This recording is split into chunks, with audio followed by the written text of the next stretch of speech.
Welcome back, everybody. Brand new show, episode 3663. If you want to follow along with the questions, you'll find them at stephencabral.com/3663. Before we get started, just wanted to thank you for being so amazing. I appreciate you being a part of this community, sharing the show, as always, with anyone you believe it can serve, and also leaving reviews for the show. Honestly, it is a big deal.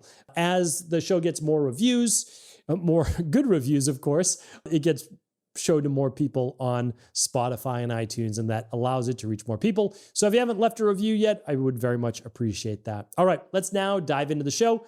First question is from Sammy. Sammy says, "Hi, Dr. Ball. I'm currently doing your 21-day detox. I'm loving every second of it. For one of my meals, I decided to have red beets as my carb or veggie. By the way, first of all, I'm impressed that you're doing the 21 days. I commend you. And also that you're loving every second of it. Even more amazing, right? Because there are fasting days in there. So good for you, Sammy. All right. I had this for dinner 2 meals in a row and noticed redness in my stool showed up the next morning after my second meal and then 48 hours after my second meal. I read online that eating beets can help display gut transit time. I know red beets normally turn the stool red or pink in general color. Are red beets a good natural home remedy to decide gut transit time, or would I need to do something like the blue poop test to work best?" Okay. All right. If anybody's not familiar with this, when you eat a good amount of beets, like call it half a cup, maybe a cup of beets, what you will find is some redness to your bowel movement anywhere from 12 hours usually to 48 hours later. The sweet spot for that redness to show up is actually about 12 to 24 hours. That means you have good bowel transit time.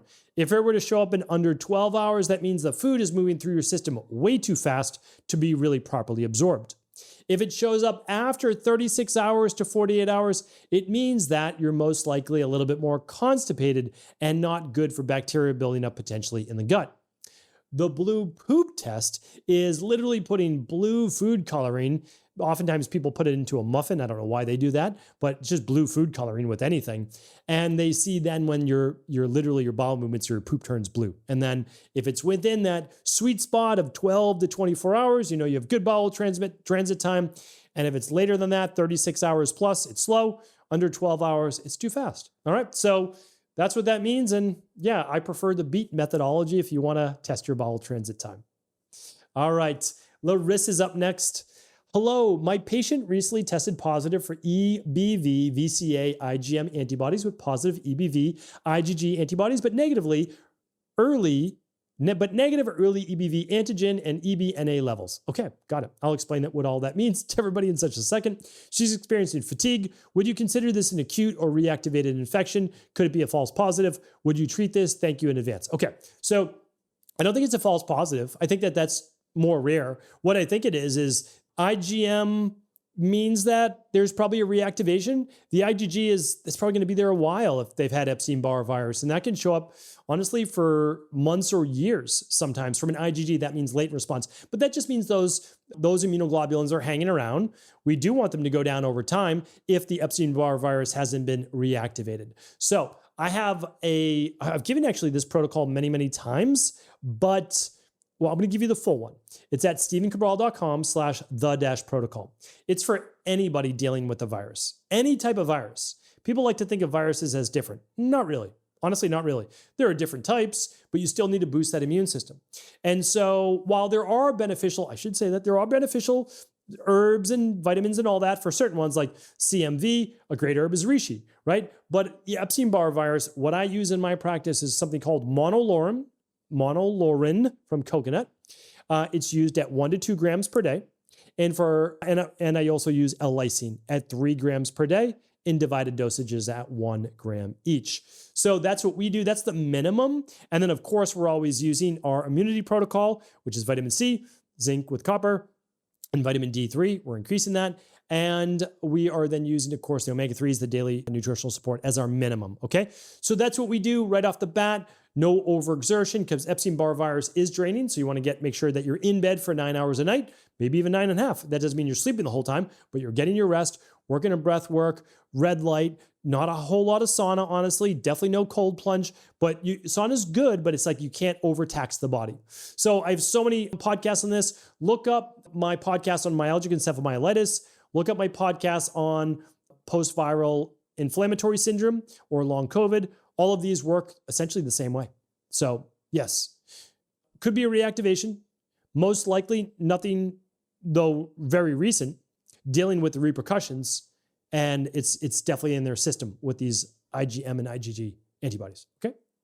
Now, again, you can recover and feel better, but you still have the white blood cells floating around. Doesn't mean you have Epstein-Barr virus activated. It means that they're still there right now. That's okay. Okay. Katrina's up next. Oh, and again, I love good natural anti-inflammatories as well. So curcumin, ginger. We have a product called InflamaSoothe. We use that all the time, along with the cell boost to boost the mitochondria. All right. Oh, but I could go on and on because I've done whole seminars on viruses, but let's move on to Katrina. Katrina says, as I explore your protocol option and tests, how would having gastric bypass 22 years ago affect the results to achieve optimal health? Will the products be effective due to their potential absorption issues? Yeah, there's actually no test that you can't complete having done gastric bypass. What you'll just want to know is let your Equilife or integrative health practitioner or naturopathic doctor know that you had this surgery done, that there's going to be a little bit faster transit time through the stomach, and that's okay. Like that's actually totally fine. And so they'll work with you in terms of protein-based digestion, and there's not even any issues with nutritional supplements either. So yeah, there's really no holding you back, truthfully. Like there's no issues at all, and we just work with that. I mean, some people don't have a gallbladder, some people had gastric bypass, some people don't have a thyroid. But I mean, just we work with whoever the individual is. That's what Personomics is all about, right? It's a personalized program based on what you need as an individual. Okay. But it's a great question. So you can check out the labs at stephencabral.com/labs. It's just a write-up. You can just find the different labs there. I talk about them in self-assessments to see the right labs for you in Personomics, my new book, which is at personomics.io. And again, all book sales go to charity. I just want to reiterate that for anybody new to the community. I give away anything that I make through book sales. So, okay. Atiba's up next. Hello, Dr. Cabral. I had some bony growth behind my teeth over the last decade. I believe it's called Mandibular Tori. It seems to have grown quite a bit over the last few years. My dentist says this from jaw clenching, which I had during sleep for quite some time, but I've also heard other things, nutritional deficiencies, toxicities, etc. Don't have parasites according to my stool test, just excessive stress. Wonder if you have any recommendations for this condition. God bless. Thank you, Atiba. Appreciate you. And same to you. Okay, so yes, the most common cause is teeth grinding. That's the most common cause of this overgrowth of bone in the back of the teeth. So that's one. What are the nutritional deficiencies though? The nutritional deficiencies are calcium, magnesium, vitamin D, and K2. So these are the same things needed to overall repair and improve bone. And oftentimes it can be actual ratios. So calcium to magnesium need to be balanced. You actually may need more magnesium. So and this is actually very easy, honestly, to do. Most people, and I talk about that, I don't want to keep going back to Personomics, but I read in that there's 3 products that almost every human needs. The daily nutritional support or daily activated multivitamin. You choose and choose the company that you want, honestly. The next one is omega-3s, about 2 grams a day for most individuals. The daily omega-3 support is what we use. And the last one is vitamin D3. Most adults, 4,000 to 5,000 IUs a day. That's basically what it is. All of that is completely balanced, right? Completely balanced as to how it should be. Now, that for you, if you are teeth grinding, you might want to look at 1 or 2 capsules of full spectrum magnesium with dinner and 2 capsules of Adrenal Soothe to calm your central nervous system. And then you can do something like a hot Epsom salt bath 90 minutes to 2 hours before bed. And then even something like breath work 20 minutes before bed to really calm that central nervous system. I could go on and on. There's a great product called the NeuroSim. I've got a podcast on that at stephencabral.com/podcast. I'm sure there's a nice little discount code as well that helps to calm the vagus nerve. But breath work is free and you can start to do that. So there's so many great things, but you want to calm that central nervous system. If there's one lab I'd recommend for you, well, I recommend the starter kit because it's going to give you your vitamin and mineral levels. But I also, which is called the vitamin tox test, but I also recommend the stress mood and metabolism test to look at your cortisol levels before bed. All right. Thank you. Great question. All right. We've got, it's already our last question. Wow. We flew through these today. Lisa's up next. Lisa says, hi, Dr. Cabral. I listen to you daily. Thank you for all your knowledge. And I swear by your functional medicine detox done a few times a year. Thank you, Lisa. I appreciate that. I've been waking up recently for about the last year now with a mouth full of saliva, and I'm forced to get up to spit. I sleep really well straight through the night. yet this is a bit concerning to me. Any ideas? Oh, this is interesting. I'm happy to help with this. And again, I don't do any prep work for any of these shows. So I'm just recalling based on clinical experience and knowledge and working with clients. One of the most common reasons for this is silent acid reflux.